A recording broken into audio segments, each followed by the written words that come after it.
Hey, everybody. That is Gary Smith. Hello there. That is Kaz Kenny. Kapow! And I am Eddie Bramble, and this is episode 44 of the Blackwaters Edge podcast. That's a lot of 44 podcasts, Magnum. man. That's a lot of 44. bags. That's a lot. That's I doing like to take my 44 mag, you know where. Just kidding. Kaz, why don't you start us off with this week's fishing report? Well, I think I called it this week. Oh, yeah. I know I You did. called it. I said Saturday you're going to see it break open, and Sunday, if everything came together, you would see an absolute firestorm. Better than That's the weather, exactly man. what happened, It came together. Yep. So I'll talk a little bit about Sunday morning. You know, I knew that they were catching some fish Saturday afternoon. I talked to some people. I knew the bite was on. I knew things were going. The water was warming up. I knew every night Saturday we were going to hang in that 60-degree water temperature, air temperature area. So I knew the water was not going to drop. I knew Sunday that sun was breaking out, and here it come, man, in the morning, man. She's up there ripe as can be, and I'm driving down Maple Dam. As I'm driving down Maple Dam, I hit the first big cut, and I'm looking over, and out of nowhere, I see a big old fish just breach the water. I says, I don't think that was a carp. Let me back up and look. So I backed up, and I looked over there, and lo and behold, I watched not one, not two, but I watched 3 snakeheads breach the water completely out the water. So I knew right away that something was going on and the fish were active. So long story short, I've told this story a couple times. I got, y'all been seeing me throw the 1/8-ounce chatterbait, the Z-Man bait, and, I had that thing out there, and I was throwing the first bait, and lo and behold, all of a sudden, I'm feeling this tap, tap, tap, tap, I'm like, I don't know if I'm bumping fish. I don't know if there's shad in here or something that I'm bumping, or if there's carp laying on the bottom I'm bumping, but I'm bumping something. I know that, or I'm feeling something that's not right? Little bump and grind, So anyway, so I cast back out there again, and with my second chatterbait, now the skirt had got removed from my first one, so I put a second one on, and after about 10 casts, all of a sudden, that skirt was starting to get removed. I'm like, something ain't right here. So I'm thinking white perch. That's really what I'm thinking. I'm feeling that tap, tap, tap, tap. It wasn't that normal snakehead. Tap, tap, taparoo. Tippy tap, tippy tap. It wasn't like that normal boom, that bump that you get. Now, I'm going to give Gary a little credit here because Gary talks about this kind of tactic all the time. So anyway, long story short, the skirt's gone. I don't have a skirt left anymore. So here I'm left with just the body of the bait, and I'm like, man, we've been talking about twister tails for like 3-4 weeks. I know I've been doing good with them on the Tony a set of spoons. I've been putting them on the pets and stuff like that. They've been hitting that. That's a trick that Eddie turned me on to. Mm-hmm. Now his favorite spoon is, what's them ones you like? The drone spoons. The drones. So he likes the drones, and I've just taken a preference to these. So we've got them in the store. There's some drone spoons There's a few left. Yeah, so there's not many left. A lot of people buy them this week. So anyway, I put the white twister tail on there, and the first cast, it was, I don't know how to explain it, man. It just wasn't a normal snakehead bite. Like, I did not think it was snakeheads that were biting me. I knew I saw snakeheads, but I did not think that's what was hitting me. So I learned something all the time, and I learned something Sunday, okay, that was snakeheads that were hitting me like this. So, So basically, instead of a long story short, you turn a short story into long. Oh, absolutely. Absolutely. And I'm going to add like 10 more one-mores. I'm going to add like 10 $5 up here. 10 more one-mores to oh, you just shut me up? I told them right now money, you can shut me up. And they said, I'd do it. I said, you can't afford it. But no, in all seriousness, so I thought about something Gary had talked about, on a show that just came to mind. That was how he likes to take, sometimes his chatterbaits and stuff like that and let them hit the bottom, or his splatter baits, let them bounce the bottom, and he just picks his rod up real slow. So I thought, why not try it, man? So I cast out there. The tide's now picking up a little bit, getting a little faster, coming out the tube there at Maple Dam. I'm like, man, something's got to come together here. I'm gonna set up a GoFundMe, folks.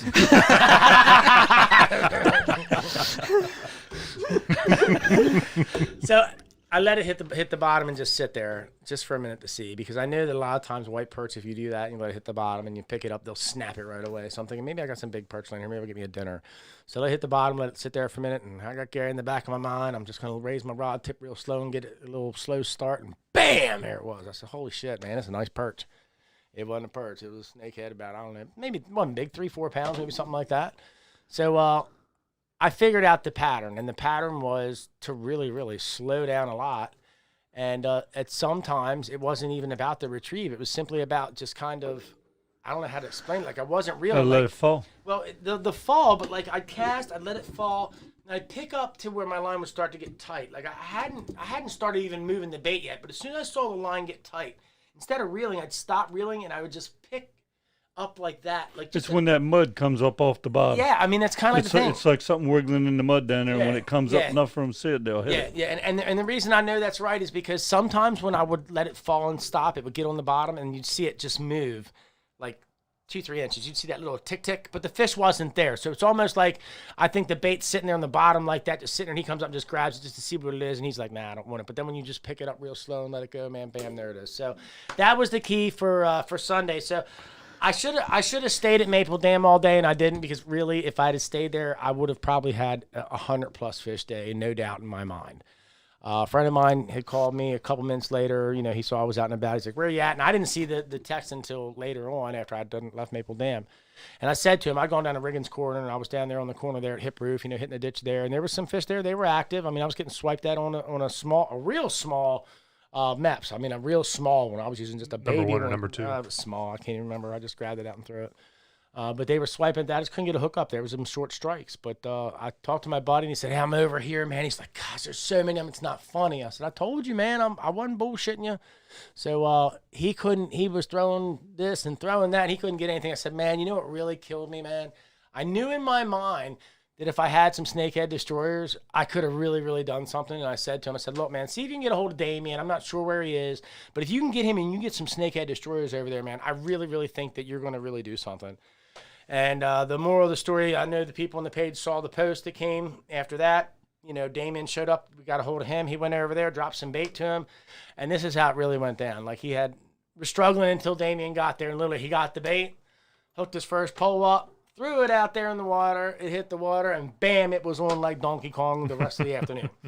So Damien sends me a text. He's like, this guy done caught one. I ain't even pulled away, really. I'm watching him reel one in now as I'm driving down the road. And then he sent Damien a picture of the first fish. And then I think he wound up with like 7 or 8. You know, he got there and the tide was just slowing up. So I knew that if he had gotten there a little early, he could have done a lot better. I knew if I'd have stayed put there, I could have done some serious damage, you know. Lesson learned, you know, I'll remember that for the next trip. Bait-wise, I mean, what are we hearing around here that everybody's doing? You know, the Addictions baits, you know, Daryl Willie's baits are catching plenty of stuff. The Chatter baits, put a trailer on it. Don't forget, he's got the 1/8 ounce Kaz's crappie flapper over there you can get. That's been working really good around the bridges and the pylons. The guys that are crappie fishing, they're actually picking up a lot of snakeheads. I don't know what it is about that little flapper, but seems like a lot of the snakeheads in that 8 to 12 inch range really like that little thing, you know? It just flaps. And Just flaps. flashes. Yeah. But it works. I mean, that's the thing. It does work. And then the hyperelastics, you know, I mean, some guys have been still catching some on these. I'm not going to tell you they're catching them on whopper ploppers because that'd be a plain out lie. But, I mean, they're a great bait, so get some for Christmas.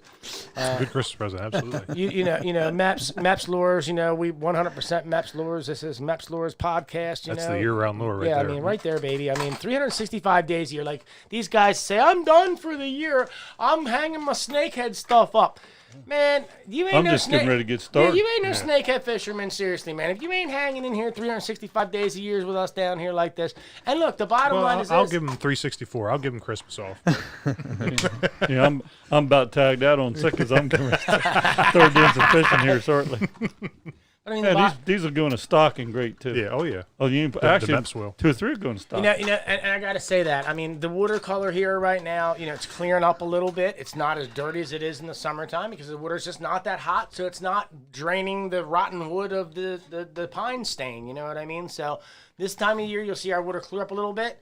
And these brighter lures like this, they work really good out there. You know, the Meps lures, you know, I got to say, too, I mean, Trong, he's got some nice stuff over there he's making there, too. You know, I mean, a lot of guys are building some really, really good products out here. So, you know, don't be afraid to look around and try some other stuff. It's really cool to see the things that people are doing, and we're looking forward to what's coming out for 2021. We've got some stuff we're working on here. I mean, J.R. Witzel, my cousin, he's making some great baits. I mean, the list goes on. And if you go on to snakeheadlife.com and you want to see the baits, you'll see them there. You know what I'm saying? And don't forget, we got the snakeheadlife.com recipes page. You can put your recipes up there with everything that you're making. We got the Bait Boys page. If you need bait, we'll get you straight.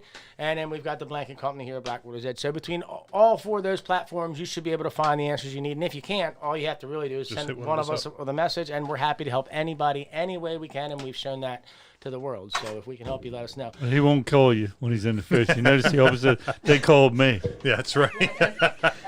And before I forget, for those of you guys that are out there right now, you know, that are fishing and doing your thing, Don't forget you got Barry Taylor. You know, he's making these snakeheads, $20 an inch. They're replicas.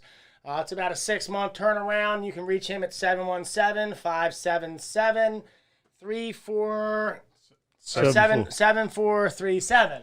So it's really, really a nice.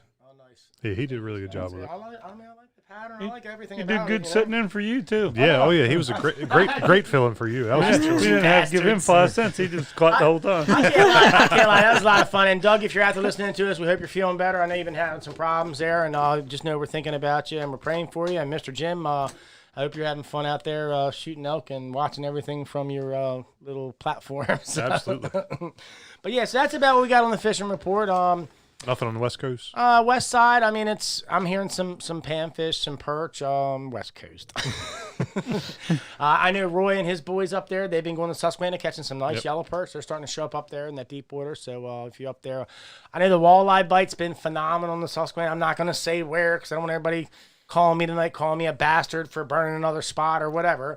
But the bottom line is Susquehanna. We'll burn snakehead spots, but That's not game fish spots. So Jesse Snyder, I care about you, so I won't burn any of them spots out there you like. Anyway, look, the Susquehanna's got some real quality fish right now. I mean, it really, really does. The rockfish they're catching, the walleye they're catching, even still getting some white perch here and there. But the walleye's just been magnificent. I mean, that's been something really good to see this year up there. If you haven't caught a walleye over 20 inches, take advantage of the time now and get up there and do it, you know.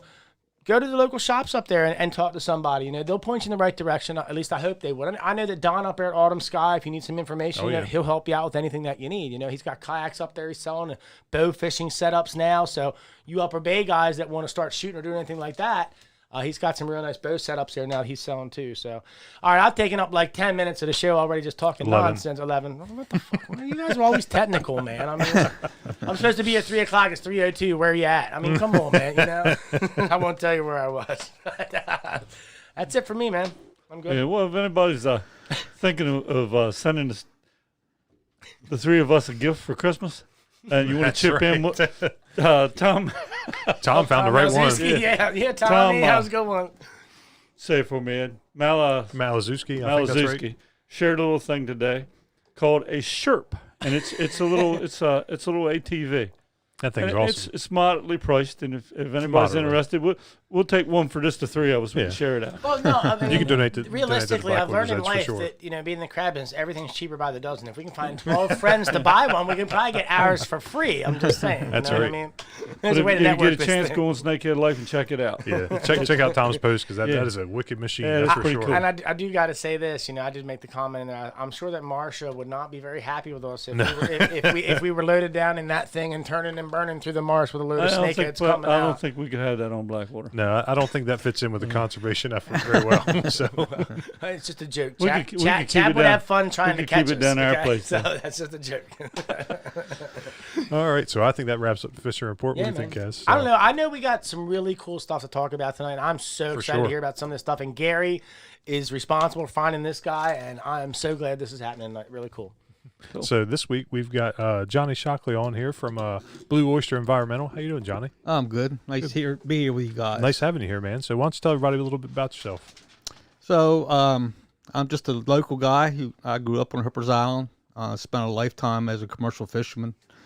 Had a seafood carryout restaurant. Sold a lot of crabs and local seafood over in Salisbury, Maryland, for a little over 20 years.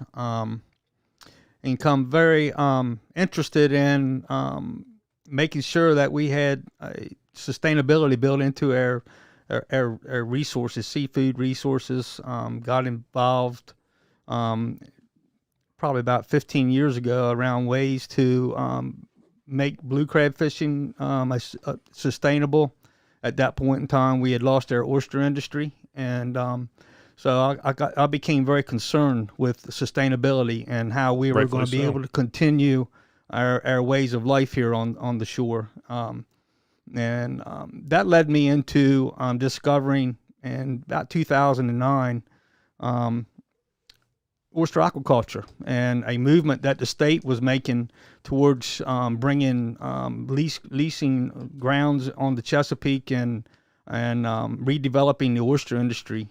So I was a non-believer big time in the beginning. At that point in time, we were seeing tremendous spat sets in our natural fishery, only to see them all die a year or two later because of Dermo and MSX. So I in the beginning, I was not convinced at all that we could ever get into oyster aquaculture because of those diseases. But can you talk a little bit about the diseases that were giving us that control? And I have to agree with you. I think when the state came out with a lot of these proposals, that everybody was skeptic. Yes. That nobody was really, I think we all were like, I have to see it to believe it. You know what I mean? So, but what I discovered is that there was a lot of work that had been done in the last before we even made the move in this state, mainly down in VIMS, the Virginia Institute of Marine Sciences, around developing a product of the Virginica that was disease resistant and was and they changed the ploidy. They changed it from a diploid, a 4 chromosome animal, to a triploid, which is 3 chromosomes. And so that oyster, because it's sterile and it has some genetic qualifications built in it to resist Dermo and MSX, it does not spawn.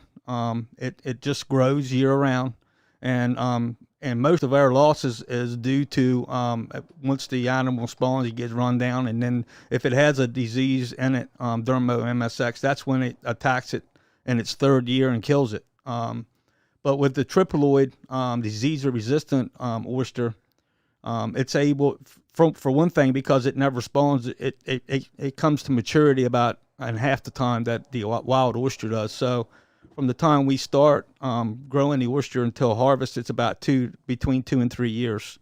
And so it takes Dermo to get to a level that's high enough to kill the oyster about 3 years to do that. And because of all these different elements, our oysters that through aquaculture is pretty much resistant to the effects of Dermo and MSX. And so all of these different elements, the disease resistance and the sterileness, that's all just from removing 1 chromosome.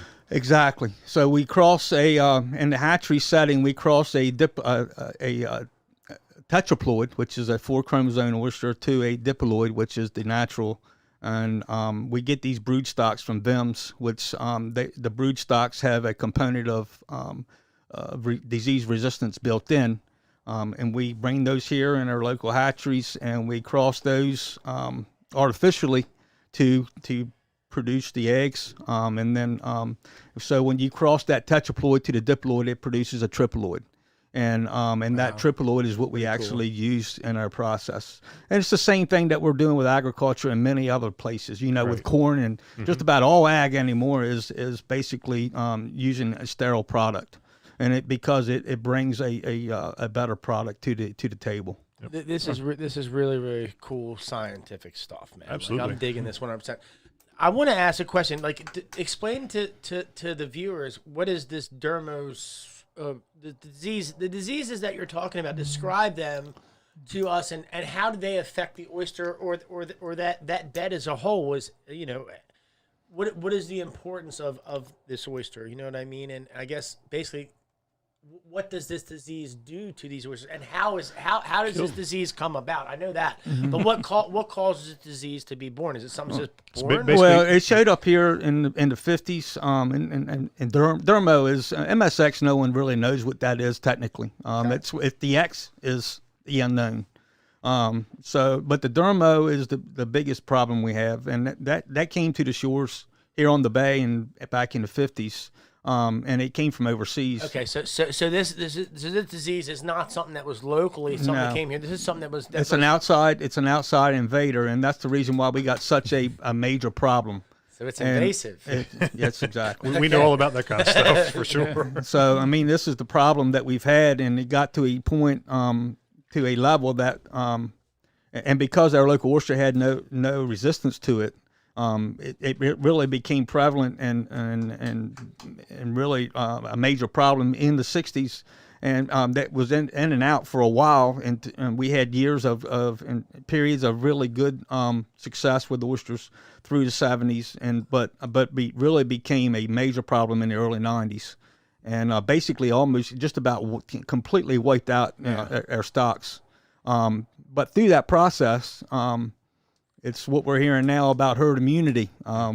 You know, our local oysters actually, because of getting broken down the way they did, they built a natural resistance, and that is the result that we're seeing today, where we're having some rebound with our wild oysters. That was going to be my next question, so glad. Yeah. And so, you know, and it's the same process that we use to develop the resistance through the breeding processes that the programs they had set up down in VIMS. They would put these oysters out, the brood stocks out into the highest levels of Dermos MSX there was on the bay, and they would take the survivors from that and use those year to year through a very technical scientific process to develop the resistance that we've got into our brood stocks today.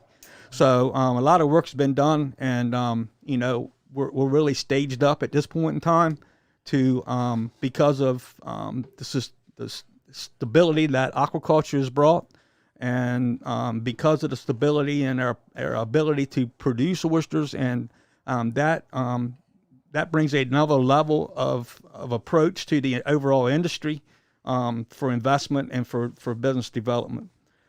Because of losing the wild fishery, we've also lost the infrastructure, and when infrastructure begins to die, it's one thing, one fire feeding off the other. You lose your production, then you lose your infrastructure, and before you know, you got a dead industry. Right. And that's what really got my attention to get into the aquaculture, because I saw a way that we could use we could redevelop the oyster industry. And what's so important about that, and what needs just a time to talk about, is the oyster industry was the foundation of our seafood industry. Absolutely. And that was the first. It was a $50 million industry in 1885. Today, that would be $1.2 billion industry. It employed 40,000 people, and we built an entire infrastructure to support that fishery. At that point in time, we crabs. Just at the table, at the family table, we had no markets for them. We had nothing. We had no business around those. It was about the oyster and some fish. Yep.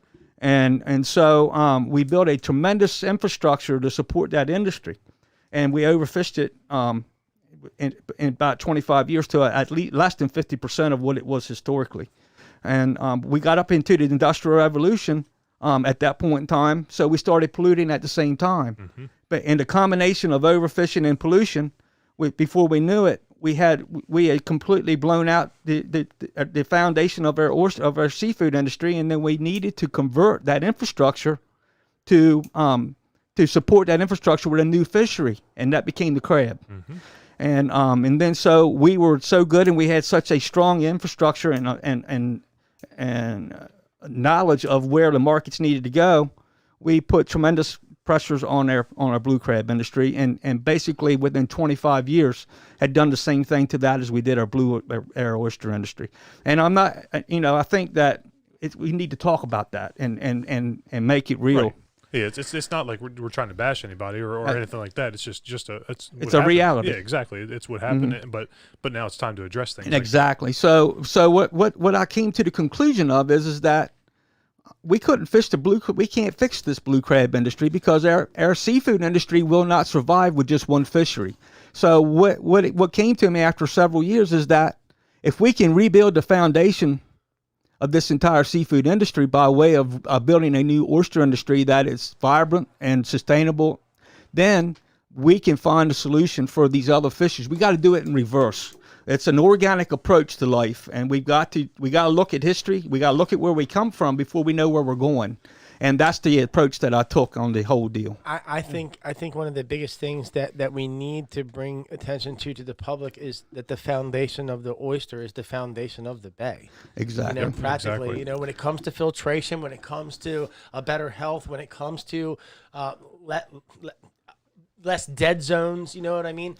These are the things that we need to do. And I have to say, I am amazed to hear the things that you're saying and the way that you're presenting it, I think that anybody can understand what you're trying to say. And that's the good thing, because I think a lot of people have a problem understanding a lot of these technical terms in the oyster industry and understanding what the laws mean and what an article means, because we don't understand those terms. So to have somebody like you here to break it down for us and show us, that the importance and put it in layman's terms that we can understand, that's what brings a lot more value to this conversation. My thing is, how can we generate more of this, throughout the Bay and really flip this switch? It sounds to me like you're as dedicated as we are to what we want to do to help the refuge. You know what I'm saying? So total respect for what you're doing. I mean, what can we do to generate just more activity, I guess, more involvement? I mean, so where we are after 10 years, basically in state of Maryland, around aquaculture, is we have developed a cottage industry of aquaculture and oysters. And what I mean when I say cottage industry, if you can think back to in 1920 and where the poultry industry would have been at that point in time, where folks were growing chickens in their backyard and selling them to their neighbors. That was before Purdue and Tyson came in. And then Purdue and Tyson came in and said, okay, this is a great idea, but we think we can, this is a big picture. And they came in and they built an infrastructure around that practice that was happening here locally, brought in the chicks and then brought in the processing and said, we got you, you guys grow the chickens, and we'll make sure that you get everything you need to support you, and we'll sell those chickens and we'll market them out for you. So that's where we are with Blue Oyster Environmental at this point. But so that's what's got to happen. We've got the technology, we understand the science. We're producing an oyster, but everyone's selling their oysters themselves, and there's no real infrastructure or a marketing that's been put in place to support the industry. Gotcha. And then we've got to tie all that into the public fishery so that we can bring the public fishery along with us, and we tell the story on both. So that's what's got to happen. Before we get on about this, just give us a breakdown on the importance of oysters, their filtration of what they take out of the water, and how they do it. Yeah, so Mother Nature put the oysters in the estuaries to provide filtration to that estuary. Of course, they provided they provide protein, but the real purpose was to set an ecological balance into the estuary that they lived in, and that was to keep that to keep those nutrients and keep those phytoplanktons at a level balance.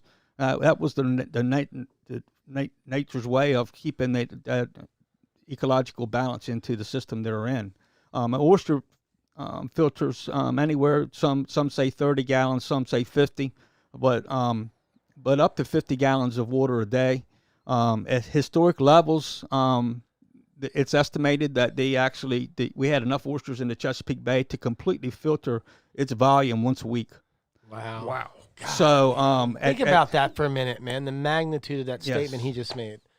Yeah. So that's crazy, man. So just think about this. Okay. So they were doing that, and there was enough phytoplankton and there for them to live on and to flourish at that level, but there was no discharges of nitrogen and phosphorus to set things off balance. So with everything perfect, they were just keeping a healthy system, filtering the bay at once every week. So think about now. Then we're pumping in all this nitrogen and phosphorus, which is fertilizer for the algae. Right. The algae is a plant, so it's over propagating and clouding the waters, and we've only got 1%, 2% of the historic levels of filter feeders there to take that out. So that's it. That's in a nutshell why we are where we are. Yep. And we got there by the need of economic development as a accelerator, or the reason to get those oysters out. So if we were told to, okay, you guys just got here at 1650 and now it's 1800 or 1850, and you guys have been charged with getting all the oysters out of this bay that are in our way. we would not have done that without economic incentive. Exactly. So what we've got to do now is got to create a sustainable way to produce the oysters and accelerate that with economic need and economic development. Do they have an average now how long it takes the bay to get filtered by the oysters that It's are about left? once a year. Wow. Yeah, so it's gone from once a week to once a year. That's why I wanted you to talk about that, because I'd read that and I just So to hear yeah, somebody so else say so that. now That's it's incredible. about once a year. So and then we're fertilizing the algae at significant rates, and that's where and when we talk about pollution in the bay, that's it. You know, it's stormwater runoff, it's agricultural runoff, it's all of these things. It's private people. It's everything that's happening in the world today that's winding up in the bay. And it's not only here, it's every estuary in the world that's in the same situation.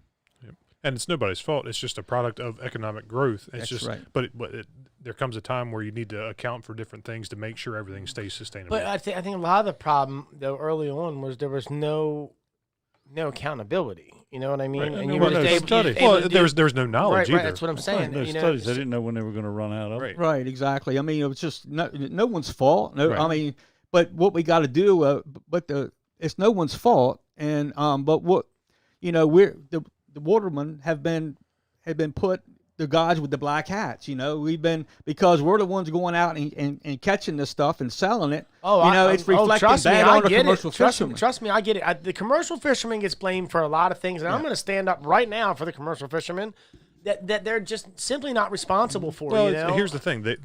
If there wasn't a market for it, nobody would catch Exactly. them. So the market's there. They're just doing their part to keep the economy rolling. They're doing their corner of it. So if the market didn't exist, this wouldn't have happened. People demand these things, so people have to supply them, and that's what happened. And it just became where people demanded too much. So the answer now, though, is exactly what you're saying: to farm it, aquaculture it, and Right. be able to replace the value that we've taken from the bay. You know, Nobody back then for 50 years past ever looked at sustainability. No, It exactly. didn't mean anything. You know, Well, they weren't worried about the resources. It's like cutting trees down. They ain't Right. worried about it. in people's eyes, resources lasted forever, Right. up until probably 20 years ago, honestly. So Yeah. Look at And Europe I was in when a they built I was in a convention in 2008 out in Washington State, and it was a sustainability convention, and that year Steve Phillips, from our local guy, was the sustainability man of the year, and this was international Wow. man of the year.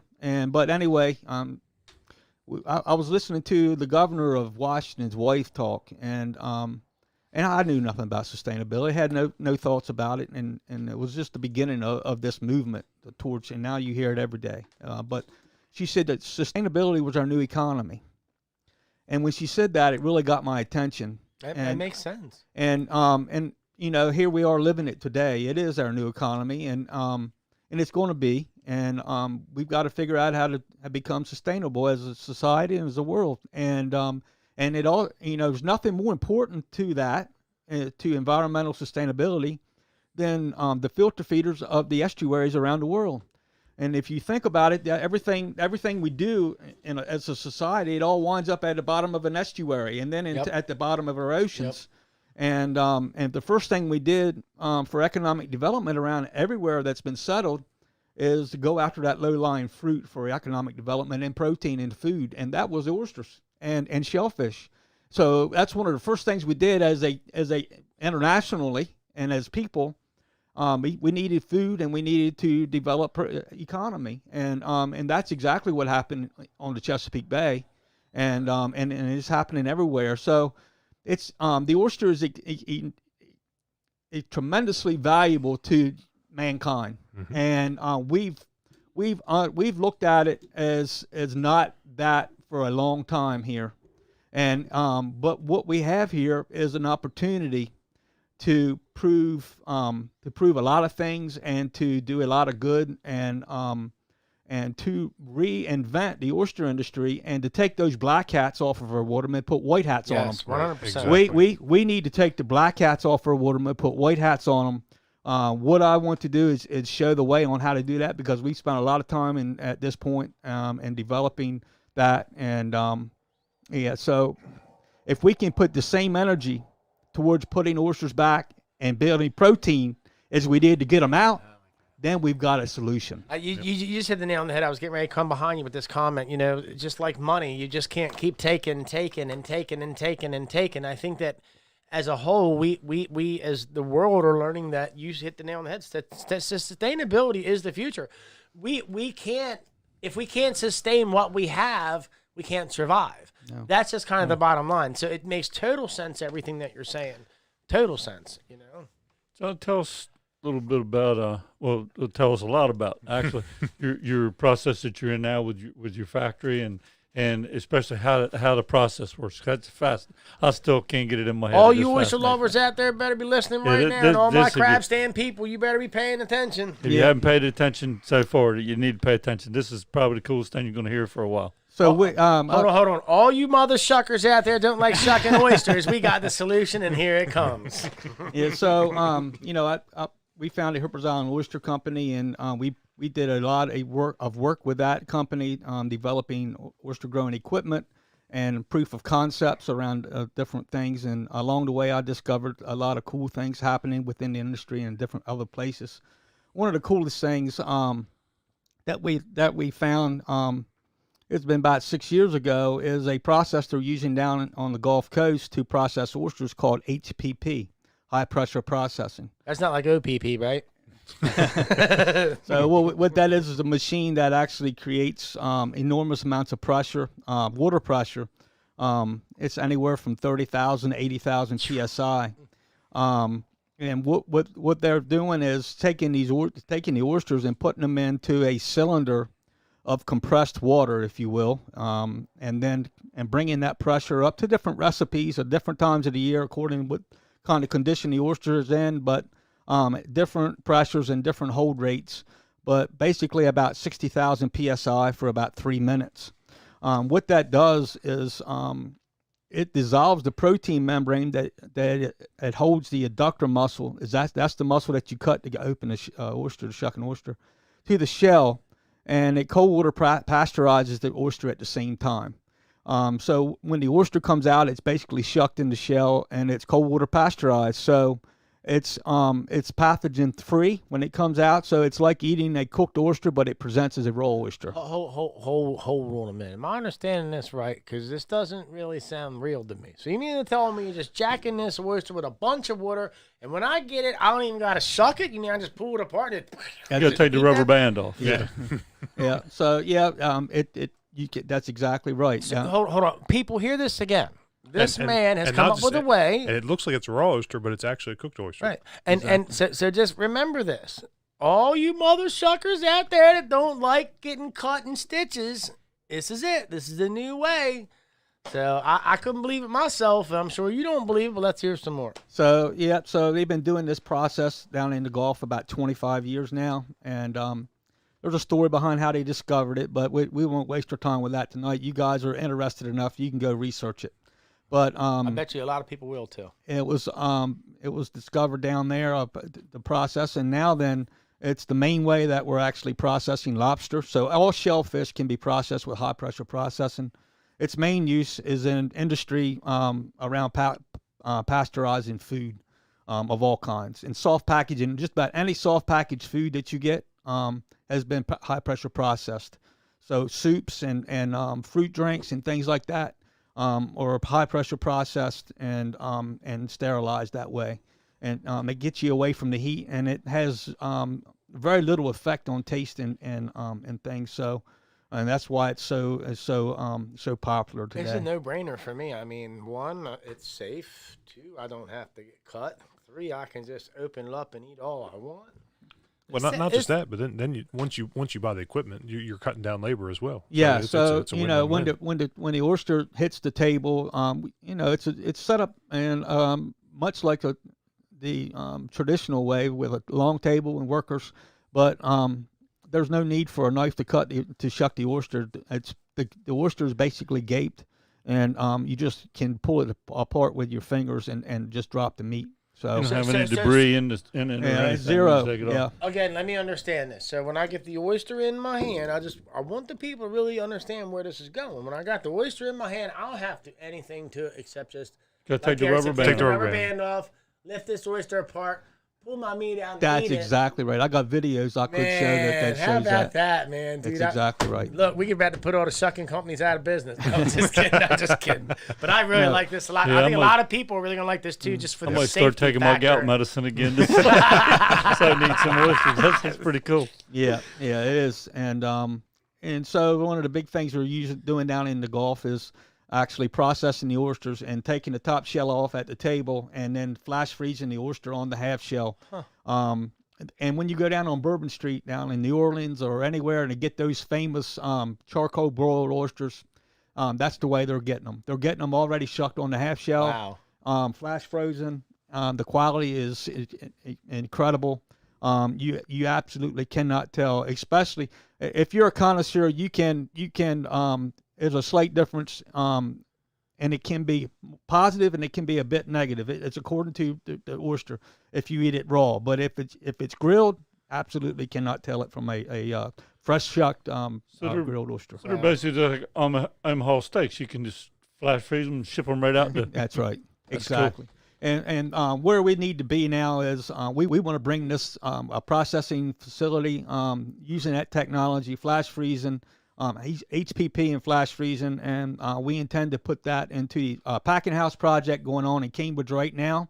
What we want to do is let me interrupt real quick. For those of you that do not know, what these people are revamping is the old packaging house up in Cambridge by the veterinary clinic and the bank. Portchester Avenue. Yeah, right there on the corner, the big building there. So this is a building that's been sitting for quite a long time, hasn't been being used. So there's a lot of good points, not just with these oysters, but we're revitalizing some of the community too by some of this work. So that is just amazing. The real cool thing is that packaging. One of the things they packaged there, Phillips Packing Company, was the economic backbone of the entire town. The entire town basically was built around that company. Largest canning manufacturer in the world at the time. Right, at one point in time, and they before World War II. And they actually packaged oysters there. That was one of the things. And so what we're doing is bringing back that you'll hear me talk about a lot is grassroots resources and grassroots economy, and where we are here in Dorchester County, and then the story around that. So that's what we got. That's in our wheelhouse. The story and those resources. And bringing and revitalizing, even with the snakehead, and bringing back tourism around our history. We got to retap that tremendous amount of energy that we've got by way of the Chesapeake, through our history and our grassroots resources. And once we do that, if we can add then in that the oyster is the answer to revitalization of the bay, as far as ecology goes, and we actually could find a way to build economy into cleaning the bay with the oyster, how cool would that be? That changes everything. It changes everything. The whole works. This whole thing is just, I've said it a million times, it's amazing. I think this can be a big game changer, not just for Cambridge, but for Dorchester County as a whole. Mm-hmm. I mean, while I'm thinking about it, I do want to get Andrew Bradshaw out here on one of the podcasts here soon to talk about some of the stuff that's going on up there with all this revitalization, because there's a lot of opportunity that's available in Cambridge right now as a whole and Dorchester County as a whole. And it's good to see the local people capitalizing on the opportunity. You know what I mean? And I think the whole psych behind it all is the way to do it, So now, Go ahead. What were you going to say, Gary? I was just asking a question. I don't remember. But while I'm thinking about it, so the folks out there, I know this is when can I get them? When can I try them? Where can I eat them? You're also going to have a raw bar. Yeah, yes, at the packing house will be a raw bar, and that's what we're going to call it, the tasting room, and that will be where you'll be able to come in and we're going to have glass wall windows around the so they can see what's going on. So they can see the process around. Cool. That's fantastic. And then we'll have a raw bar attached to that. We want to make it a destination. It'll be almost like one of those craft brewery places. Where that's what I'm saying. I mean, this could be a thing where kids could even come and learn something too. You could set a program up to bring kids in for a tour and teach them about it. I mean, there's a lot of doors that could be opened up with this thing for sure. In the middle of the building is a a 2-story open ceiling, which it's going to be absolutely gorgeous. So it's going to be Eastern Shore Land Conservancy is actually going to run that piece. We're going to be next to that atrium, big open doors to the back to a new city park that's going in the back of that, where we're going to hold events. We'll be holding events weekly with all of these things. So it's going to. We're very excited about it, and also as we're here to talk about tonight, it's Blue Oyster Environmental, where we're actually putting clean water in front of the protein as far as the oyster industry goes. So what of their problems have been, and the holdup and for many decades now is the battle between the conservationists and the folks who need to make their living off the water. And what we've done, we're at a point now that oyster aquaculture has been declared by EPA as a best management practice as far as nutrient trading goes. So we've done where we are is we've built a market-based approach to clean water with the Chesapeake Bay Agreement, and we're qualified now to jump into the business of nutrient credit trading and use oyster aquaculture as a tool in doing that. Really? And building that economy towards an added value to the oyster itself, and building an economy not only for the protein but for the water, for the environmental impact also. Now this will be a way to open the door up between so you clean the bay up, this initiative and, let's say, places like Conowingo Dam, places like Brandon Shores, places that are putting off carbon emissions and things like that. So explain to the people here how this kind of, I can buy me a credit to help plant oysters into the bay to offset some of the nitrogen and some of the CO carbons that I'm releasing into the atmosphere that the community is so upset about.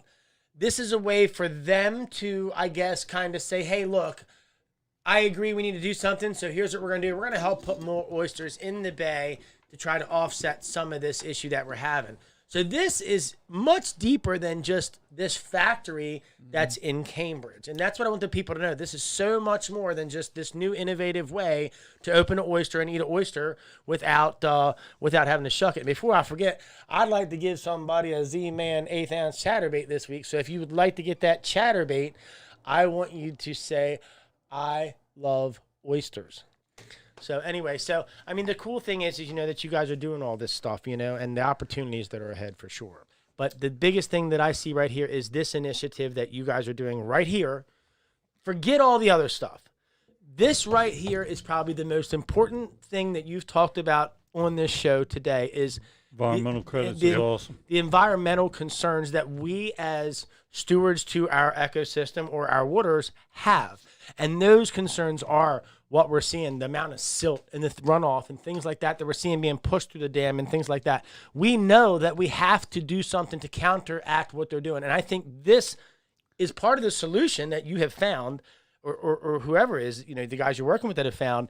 This is absolutely amazing. This is a way to restore the Chesapeake through planting the oysters and creating more oysters and offset some of the nitrogens and things that we're seeing coming into the bay, because these oysters are, as we said before, the filters of the bay, and that's why they're so important to have them at the bottom where everything settles. So exactly. Explain how this credit thing works with these companies. So, we had a group of experts to convene in 2015 called the Expert Panel to develop that was appointed and by the EPA and to figure out what the program was going to look like and what the parameters and how we were going to actually develop and the entire program. So they declared and figured out exactly how much nitrogen and phosphorus each oyster took out according to its size.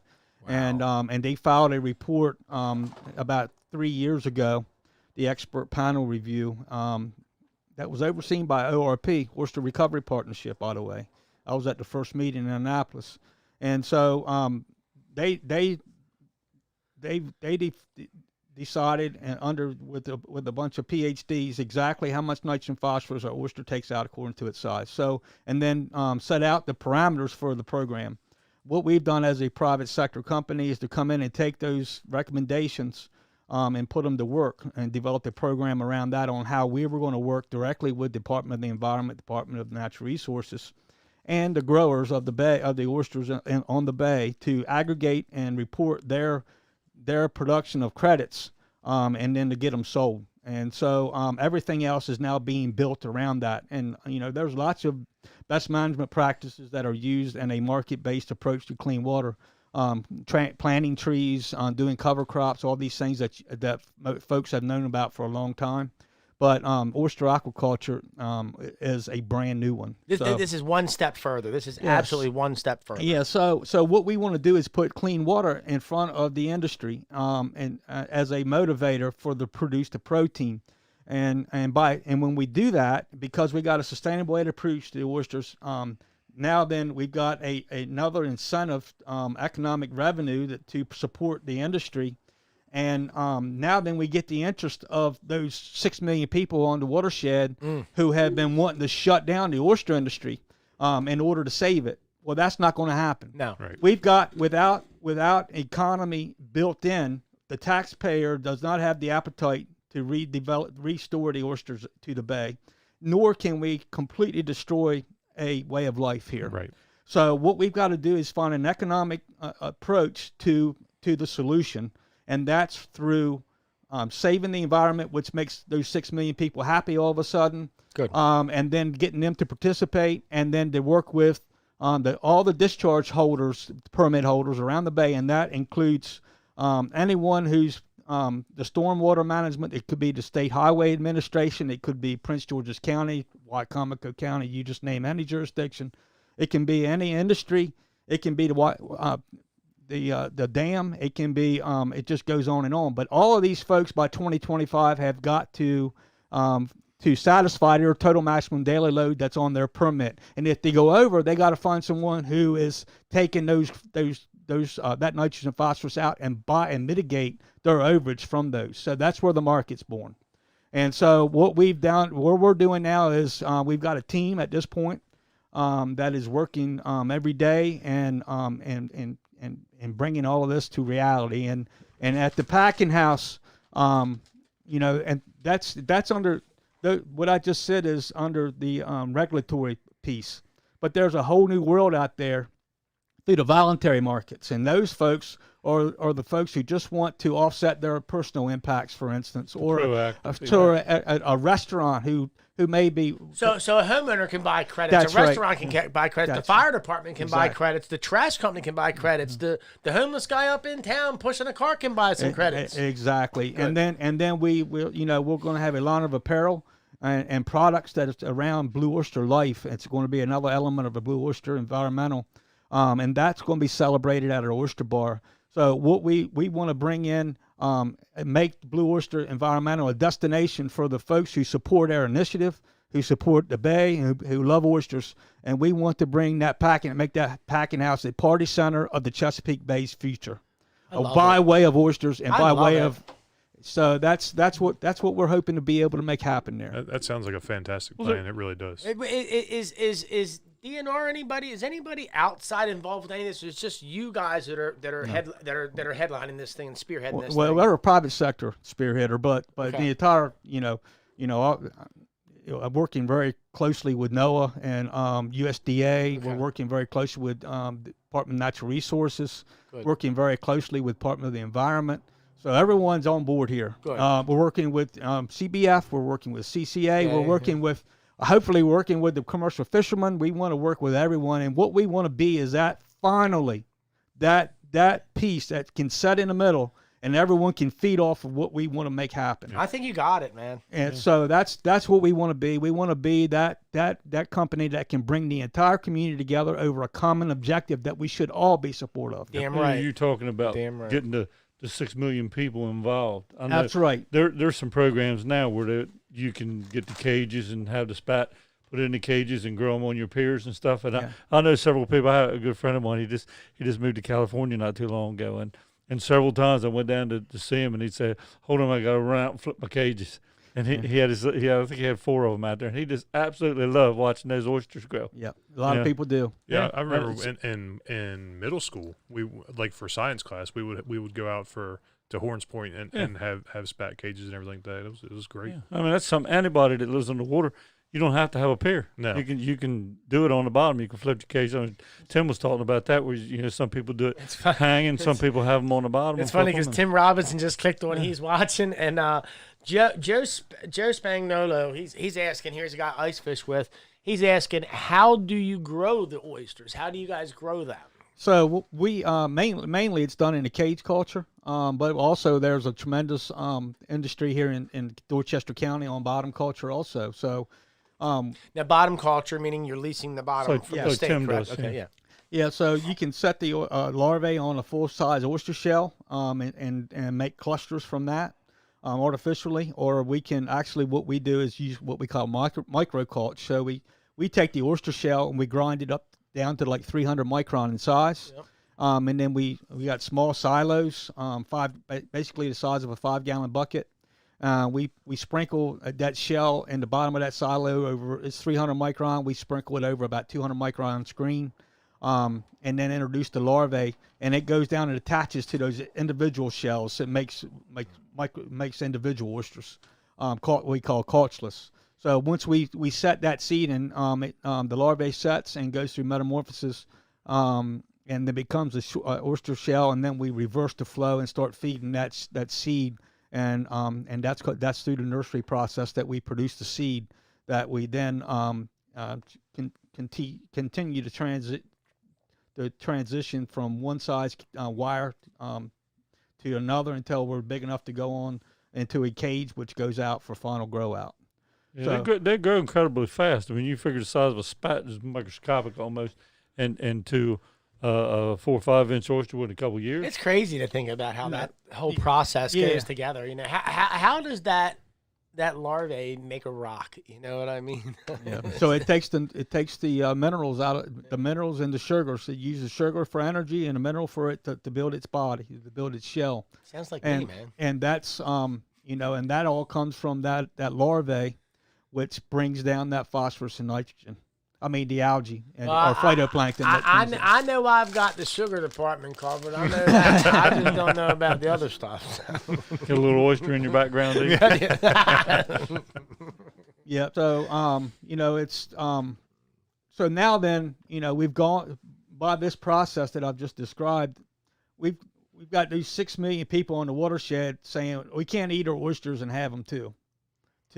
We got to eat our way out of this mess, because the more oysters we eat, the bigger the industry's going to get, right, and the more good we're going to do. So that's reversing that negative into a positive, and solving the problem. And it took us 175 years to get here, but we can certainly get out in half that time, I believe, by doing this, and we can do our conservation efforts. In the future, we can make our conservation restoration areas into another business called a mitigation bank. We could actually privatize the build out of restoration projects from using taxpayer dollars to build those that are non-productive, to using private sector dollars to put in restoration projects that can be used as mitigation banks. That could be sold to a community like Prince George's County on the Patuxent River, to service their discharge, stormwater discharge needs for 25 years. And that's a tremendous value to them. It could be a very profitable proposition to the private sector. So, and I guess the more around the bay did you get involved in this, the better off you are. Because if you totally did all you could do in Dorchester County, that's not going to clean up the bay. No. But if you spread it out, exactly, especially in areas where you have high concentrations of pollutants going in the bay, if you can do it in those areas, you're going to knock it out before it gets out in the rest of the bay. Yeah, well, that's what we got to do is we got to continue on the course we are, and we got to get all we can before it goes in the bay. We do not want to become the story that I just let it go, we'll get it. We're not that. You got to cut that spigot off all you can and get that last drip, And then we still got a tremendous job to do in order to get that, and to support future development. It's a good point. Imagine if we'd have just said, we'll worry about snakeheads later. Well, even if you get it to the point where it's catching everything that's there, that's being created now, that's not getting rid of what's already there. You know, if you got it to a zero impact at this point, that's still not getting rid of what's already in the water. So it is. You're right. You got to. Yeah, we got to do all we can on land, and I'm not here advocating that we got a solution to let's pollute. We can't do that. Yeah. We got to do all we can, but the problem is that under the rules that these municipalities are living in, you know, in order to get that last bit, it's tremendously expensive. It's $20,000-$30,000 a pound for nitrogen to get it with infrastructure built out, where we can do it for tens or hundreds. That's what I'm saying. This is almost a no-brainer. I mean, the impact long term is for the good, from what I see. And I mean, and here's the thing. I mean, this gives companies and places opportunities like BG&E, like they're like the incinerators up in Baltimore. This gives companies an opportunity, if they have, pardon my French, effed up, they can try to set right the wrongs that they may have done. Accidents happen. I get that. Even if they're but if you're blatantly doing shit and you're blatantly dumping shit, then God damn it, this should be a law that you have to get this. Right. You know? I mean, maybe. Well, it's owed to our community. It's owed to our society. That's what I'm saying. It's owed to, here on the Eastern Shore. It's the Waterman community. You know, it's not we need to do this. I think it should go one more step, and I hate to say it like that. I think the governor should be involved, and this should be a mandatory punishment for people that, you know, if you're gonna break the code, you're gonna break the law, you're gonna blatantly dump your chicken shit in the pond or whatever, you know, blah blah blah blah blah. I mean, this is a way to counter some of the bullshit that's going on. You know, I hate to say it, but that's what it is. But there's still pollutants, you know? Even besides all that, if they're doing it. I get it. But I'm just saying, this is a great place to begin this journey. Oh, absolutely. You know, and the end of the journey that I see, if there ever is an end, is nothing but good. Well, that's why I wanted to bring Johnny on. Gary, you did a great job with this. We were talking the other serious, day, and he was telling me, I said, man, I told him, I said, we'll get you on the podcast, man. Well, I'll be honest, when you told me about it, I'm like, we just had an oyster guy 2 weeks ago. But you know what? I mean, here's the thing. I mean, I went and looked at, after I told you, get me information, I went and Googled everything and started reading everything about you. And I was like, man, you know, this guy's really got a line on something here that I don't think anybody else has really seen that vividly. I mean, I have lots of dreams during the week of things I'm going to do. You know what I mean? But to see psychedelic dreams don't count, guys. Right. Flashbacks don't count. But no, honestly though. But like when I sit there and I've got something in my mind and I try to think to the end result. Usually, when you take your thought and you think about, well, I'm going to start here. Where am I going to go? This truly has vision, and a big vision. You know, and the opportunities that I see here are endless. And Gary, I'm not saying to just blow your head up some more, but you really did a good job this week with this. Man, you know what I mean? All I did was talk to a friend. But, this was good this Johnny, week. and then this will, I'll might be the first to say this on air, but you're a visionary. You saw from the places you've been and the people you've heard talk. Yeah, it's a passion. You saw where the industry needed to go and where it's going, and what needs to be done for it to survive. And you didn't just see it though; you took action and make sure that it was for the last 10 years. Blood, sweat, and tears. Yep. Took a lot of hits for it. Also. Oh, I know, man. Now, before we go anywhere, you know, you're a local, and you know, I stayed away from snakeheads the whole show. So I'm going to go ahead and we're going to talk about little snakeheads now. So you talked about them for 10 minutes. Well, hey, Gary, I got something in my pocket for you right here, bro. Hey, right here it I is. said I'm going to get it from me. Just shut you up.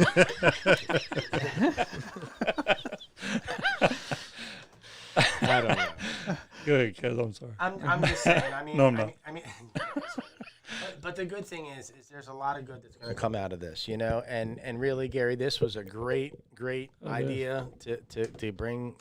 We're probably going to have to bring him back on because we're going to have a gazillion questions. Oh, yeah. We haven't even touched on it. We haven't given him the tasting bill that we need when we come to they said. But no, I mean, the good thing is, you know, I see an opportunity here, not just for us here, but I see an opportunity for my friends and my family at the crab stand. You know what I mean? This is an opportunity for them. This is an opportunity that I now have to go to my restaurants that I deal with and say, hey, man, here's an easier, softer way, brother. That's right. You ain't got to cut your hand no more. You know what I'm saying? So this was definitely a good show, for sure. Well, thank you for having me and giving me the opportunity to tell, to touch on the story. It's a big story. It's a lot to talk about, but I think you deserve a lot more exposure than you're getting. I really do. We'll get you back for a question and answer. That's right. Yeah, because everybody's gonna have a lot of questions after this. I'll be glad to do that. Yep.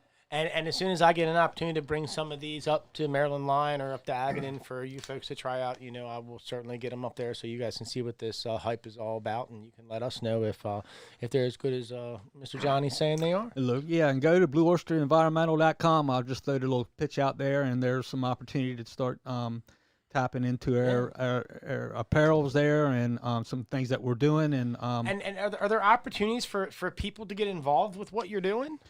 Yeah, so it's going to be more or less an opportunity to just buy credits from us if you wanted to offset some of your impacts, or if you just want to support us in any way, or if you just want to stop by and come starting next fall as you come through Cambridge at the packing house, and you can see everything we're doing. And we're going to be serving snakehead sandwiches there also. I'm planning on having that at the Oyster Bar. We can make that happen for sure.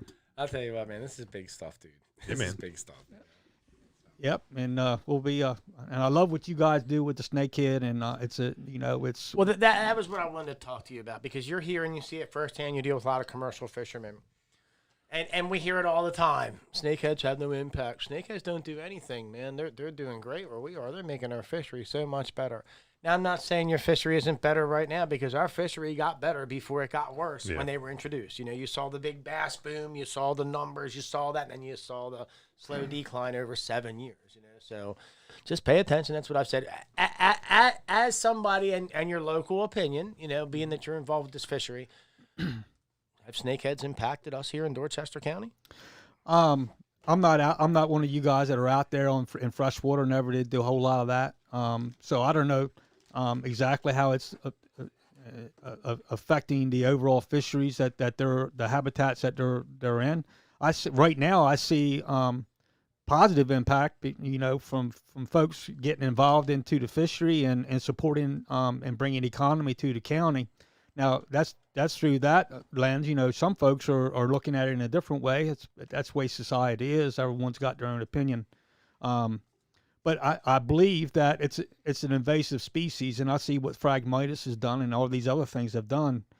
So unless we create, again, it goes back to economy, everything does. It's the same thing you're doing with oysters exactly. that we're doing with snakeheads, you know what I mean? Unless we create an economy around keeping them balanced, they will get out of control. And everything I've read about them, and that's the only way I can speak to it. I'm not an expert. But from what I've read and what I know about invasive species, we've got to build an economy around this invasive species, or we're going to be in deep crap. Yep. Well, you made a good point earlier when you were talking about the oyster industry, how many years it took for it to decline, and nobody noticed it until it happened. So here's the way we got to look at this, and this is the way I broke it down. It took 10,000 years for the Chesapeake Bay at the last ice age, according to the experts, and to become what it was. And so when we come here and we discovered the Chesapeake in the late 1600s, it was full of oysters, and it took another 150 years to build an economy around that resource, and it took about 25 to fish half of them out in the late 1800s with the technology what it was, and then it took another 25 to 50 to bring them down to less than 10% of historic levels. So when you look at it from that perspective, we're pretty damn good at tearing stuff up, especially if we can find a way to build to bring a dollar in around it.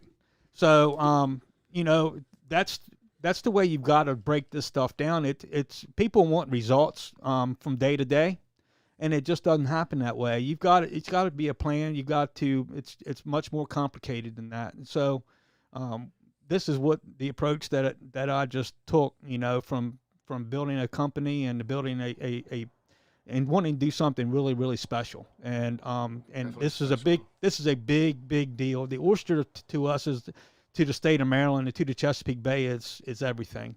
And we used economy to get them out. We got to use economy to put them back. And we cannot do it any other way. It's got to be done that way because we've got to survive also. And we can't do away with ourselves in the process. So, and that's the way I look at things. And so we've got to do the same type of thing with snakehead. And that's the only way that we're going to hold them at bay. Got just one curiosity. Are there any studies done, like as far as them taking nutrients out of the water? Do they take out more when they're growing, and then when they get to full size, do they slow down, or do they just continue? No, the bigger they get, the more they take. But according to, like, this time of year, they're dormant, so they're not taking a whole lot. In the summertime is when they do their best work. So that's when they're really feeding. And at this time of year, when the water temperature gets below 50 degrees or so, their heart rates slow down to, some say in extremes, and down to 30 degrees, their heart rate's about 1 or 2 beats a day. Wow. So they go into a hibernation, just like a lot of other animals. And so that's just chilling out. Yeah, that's an extreme hibernation for sure. I just had a good thought though. I mean, if we were able to take a 4 chromosome to a 3 chromosome and make a star oyster, why can't we take a 4 chromosome to a 1.9987 chromosome and make a winter oyster? If we take one of your chromosomes and put it in there, they'll be pumping in. See, you put one of my chromosomes and this baby be back to normal in a week. What are you talking about? Sugar levels will be high, but phosphates will be There'll gone. be so many fish in the bay, they can pick them off the top of the water, man. Damn. Before I forget, guys, our MEPS Angler Spotlight of the Week is Jason Lease here. That's the wrong one. That's not it. That's the wrong one. We're going to have to get back on that one. Jason, he's the guy that I talked to. That's right. I'm going over there behind me and cleaning them out. Everyone didn't clean them out, but he got a few over there. He got a few, but Jason Lease is our Angler Spotlight of the Week. That's my fault for not changing. So you get a the free picture. MEPS lure, Jason. Right. Come on in and get it, brother. We got a MEPS lure for you. So, Kaz, you got any one mores? I know I got plenty of one mores, but we're running out of time. Yeah, we're already at over an hour. Dude, I'm ready to sing. I got a dog out in the truck that's probably ready to fuck. She gonna try. Pardon his French. There's probably cotton all over the truck by now. No, I'm just kidding. I'm just kidding. Yeah, I'm good, man. The only thing I want to do is sing a song. Oh, go ahead, man. It's that time. Mr. Johnny, would you like to sing a song with me? No, I'm not good at that. Come it's on, all man. you. I don't blame you one bit. I'll be over next week. We'll teach you how to sing a song. 44? This is 44. 44. We have one person sang with him. Out of 44. Yeah. What's that like a tell you, verse. Kaz? Yeah, one person did. So anyway, look, guys. So for the weekend, I'm gonna have some clams this weekend up at the crab stand. We're gonna have some shrimp. I'm gonna bring some stuff up there. I'll make a post when I'm gonna be coming up the road so we can all get together. We can meet and get your belly full. But before you go, we're very happy with everything that you guys are doing for us here, and we'll start giving away some more stuff here at the crabs, and I'll probably pick a winner sometime this week when I make the post for coming up the road. Well, here's a somebody in the for comments. All right, so that's for the next winner. Anyway, before we go, how about a little crabby jingle for everybody? Sound good? Jingle and jingle, and it's not a Christmas jingle; it's a crabby jingle. My crabs, they have 3 first names. It's heavy, full, and fat. My crabs, they have a 4th name. Absolutely mustard packed. So if you ask me where they're not from the Blue Oyster Environmental, but they're 100% guaranteed Maryland #1s. At the crab stand, here's a fact I know for sure you're coming back. Kapow, kapow, and kapow. We'll see you next week, folks.